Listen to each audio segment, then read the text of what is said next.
بالکل. کیا آپ کو کوئی مثال یاد آ رہی ہے اس حوالے سے؟ بالکل بھائی، دین تو مکمل ہو چکا آج سے 1435 سال پہلے، اور ہمارا تو دین جو وہ تو اب قیامت تک کے لیے ہے. ظاہر سی بات ہے، ہمیں جو کتاب دی گئی ہے، جو ہمارے نبی کا معجزہ ہے، وہ بھی دائمی ہے. آپ کی نبوت چونکہ دائمی تھی، اس لیے ہماری نبی کی جو کتاب ہے وہ بھی دائمی ہے.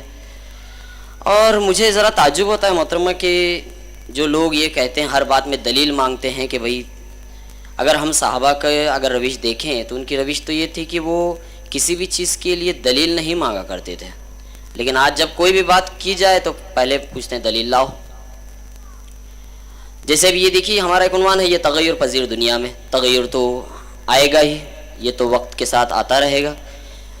مجھے اس موقع پر سیرت کا ایک واقعہ یاد آ رہا ہے، میں بہت اختصار سے بیان کروں گا یہاں پر، کہ جس وقت آپ صلی اللہ علیہ وسلم کو اسلام کی دعوت دینے کے لیے اعلان عام کا حکم ہوا، جب فرمایا گیا آپ کو کہ آپ اعلان عام کر دیجئے، ورنہ اس سے پہلے تو آپ جانتے ہیں کہ آپ کو دعوت جو ہے آپ اپنے قریبی رشتہ داروں میں اور اپنے دوست احباب وغیرہ تک ہی محدود تھی. لیکن جب اعلان عام کرنے کے لیے کہا تو آپ نے کیا طریقہ اپنایا؟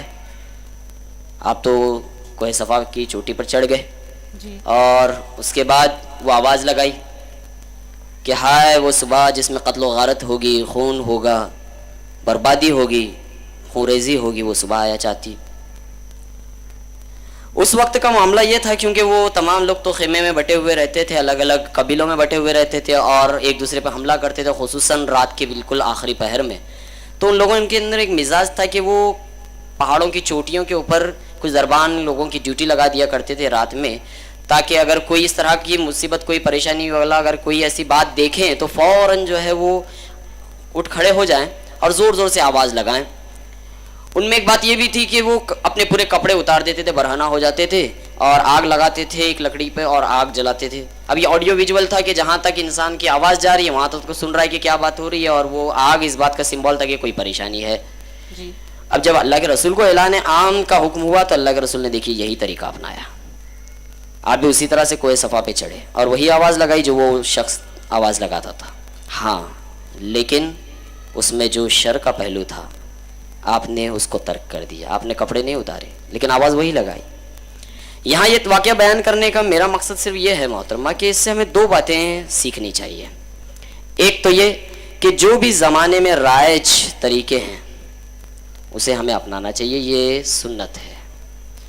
ہاں، لیکن ان رائج طریقوں میں اگر کوئی خرابی ہے، کوئی قباحت والی بات ہے تو اسے ترک کر دینا چاہیے.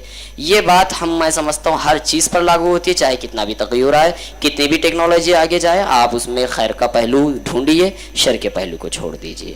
تو میں سمجھتا ہوں آپ کو آپ کی بات کا جواب مل گیا ہوگا. بہت نصیحت آمیز یہ واقعہ ہے اور سیرت کے تمام پہلو جو ہیں ہمارے لیے رہنمائی کرتے ہیں. اگلے مقرر آ رہے ہیں خان حسان ابو طالب. عنوان ہے اسلام تغیر پذیر دنیا میں. خان حسان ابو طالب. الحمد high school and junior college کی نمائندگی کر رہے ہیں مقرر خان حسان.